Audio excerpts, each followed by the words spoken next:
There's a stunner of a story via the Daily Wire today. It's amazing when you think back, and Sean, you were there, but you think back on the amount of coverage the Trump administration got, 1.0, on the family separation problem that was happening, how some families were being separated. And that took up so much ink in 2017, 2018. Less covered was the Biden administration's separation program.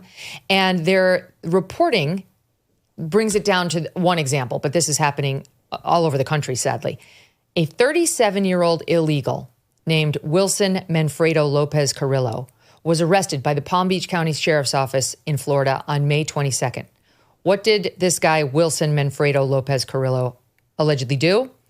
He took in at least one 16-year-old girl who herself was here illegally. She was a so-called unaccompanied minor who came across the border without a parent.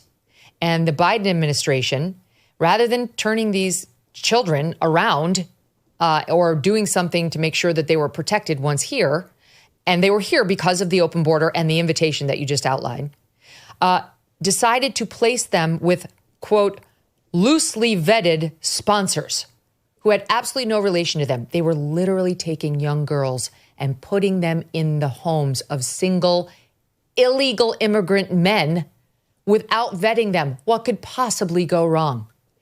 Police said in the charging documents the victim arrived in the U.S. in August of 2023 as a 16-year-old.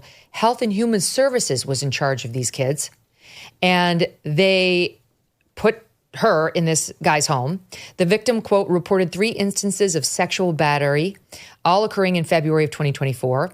They go on to say that the suspect, Lopez Carrillo, grabbed her, took her into his bedroom, removed her pants and underwear, proceeded to sexually batter her, write police. A second incident unfolded similarly with the man offering her $100 to keep quiet, which she refused. She did not report the incidents to police initially due to fear of retribution from the guy, of course. Redacted police statement suggests the adult woman who was in the house became suspicious and confronted Lopez Carrillo. The victim was given 3 days to leave the house and sought refuge with a friend from the church.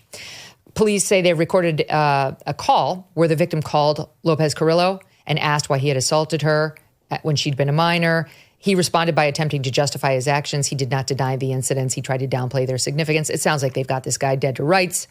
And then even she confronted him about the possibility of a pregnancy, and he mentioned giving her a pill. So this guy he looks guilty to high heaven. So now he's in jail, and a judge has determined he is an illegal himself.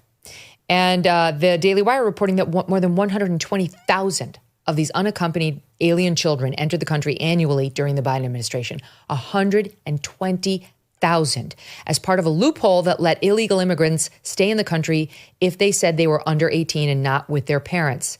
They write, there were no safe homes waiting to take in hundreds of thousands of children. So the Biden administration began sending them to live in the homes of illegal immigrant adults who often were not related to them. It was impossible to vet them since the sponsors were illegal themselves, and since HHS is not a law enforcement agency.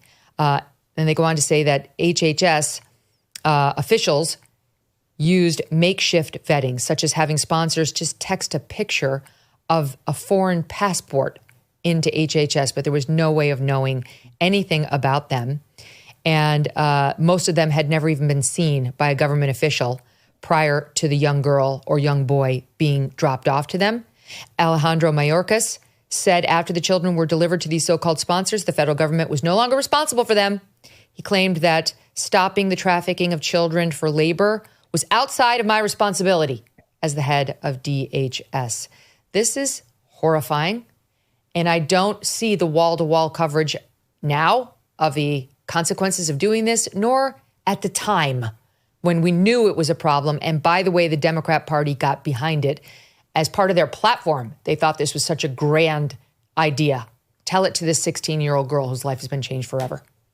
Here's why this is infuriating for 2 reasons. First of all, every administration's policies that impact people, particularly kids, need to be scrutinized. And as you suggested, there was excessive coverage of the Trump policy in Trump 1.0, but there needed to be a lot, and there was. Infuriation number one, the policy continued.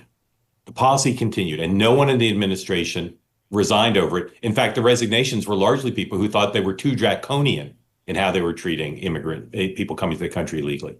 And the media is infuriating because it's obvious that this is one example, but an important one, of the inhumanity of the Biden immigration policy. Having the open border, people dying on the way to get here because the border was open, the way these kids were treated, it was an inhumane policy. And yet it was constantly said by the press, well, the Biden policy may be flawed, but at least it's not inhumane the way the Trump policy Yeah, they said it was affirmatively humane. And that was his stated goal in his executive orders undoing the Trump immigration policies on day one, that we want a more humane immigration policy. Correct. Again, tell it to the young girls who are getting raped by their so-called sponsors.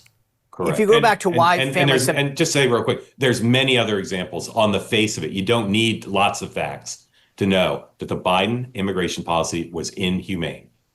The fact is, when we talk about family separation in Trump 1, the reason that families were separated is that as young children, particularly women, girls, were brought over the border, if the two adults or single adult couldn't identify them in a positive way as being their child, then they were separated to ensure that that person wasn't trafficking the young girl in particular, right? That's happening so many times.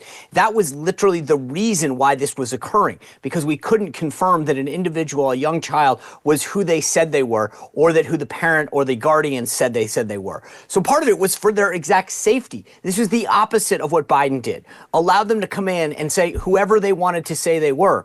When you meet with border officials, that I've done down in Arizona, they'll tell you stories of these young individuals, and not just kids, by the way, it's actually adults as well. They get brought into this country through a variety of restaurants and other hospitality organizations, check cashing and whatever, where they're saying that there's this funnel. They get brought to cities and towns all over the country to perform these services, to work in different industries and different businesses that are run by cartels. This is well known. And what we were doing in the first Trump administration was trying to ensure that these people weren't brought in for nefarious purposes. Quite the opposite happened, as you described. The Biden administration knew the same thing and said, let's take the guardrails off and just assume that they're all here for the right reasons, which we know by the very nature of how they're coming into the country isn't.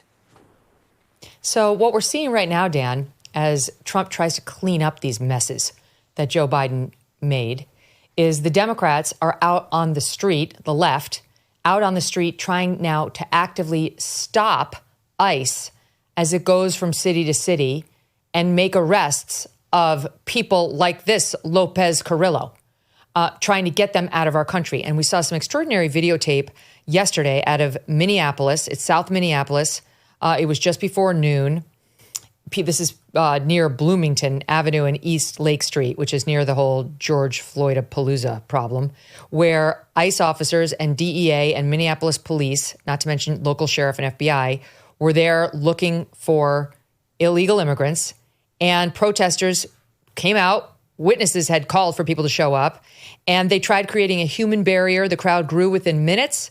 They tossed traffic cones and trash cans in the way of law enforcement vehicles. They shouted at the officers to go home. We could see them laying hands on the cops in some of the videotape. Let's watch some of what we saw.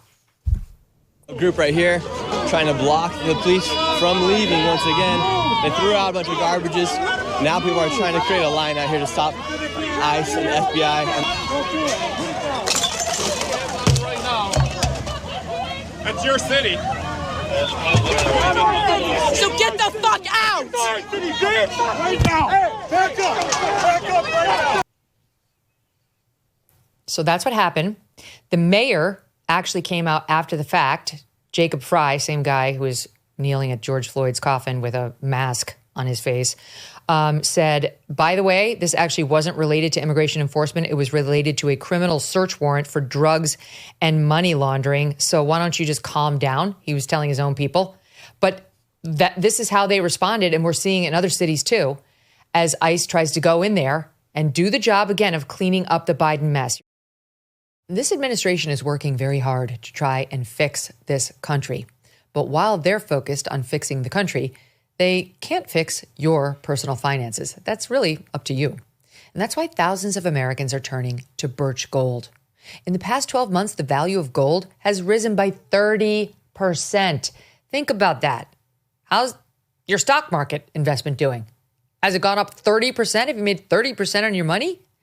And demand is strong and it's growing. While reports are that the BRICS nations are actively working to challenge the US dollar as the world's reserve currency. That's not great. In other uncertain times, gold has offered peace of mind. And in these uncertain times, it does the same.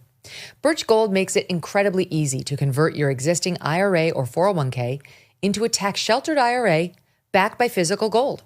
Or if you prefer, you can buy gold to store in your own home safe. Just text MK to the number 989898, and Birch Gold will send you a free info kit on gold. There's no obligation, only useful information. With an A+ rating with the Better Business Bureau and tens of thousands of happy customers, take control of protecting your savings today. Text MK to the number 989898. Thanks so much for watching. If you like what you just saw, hit the subscribe button for more clips and full episodes.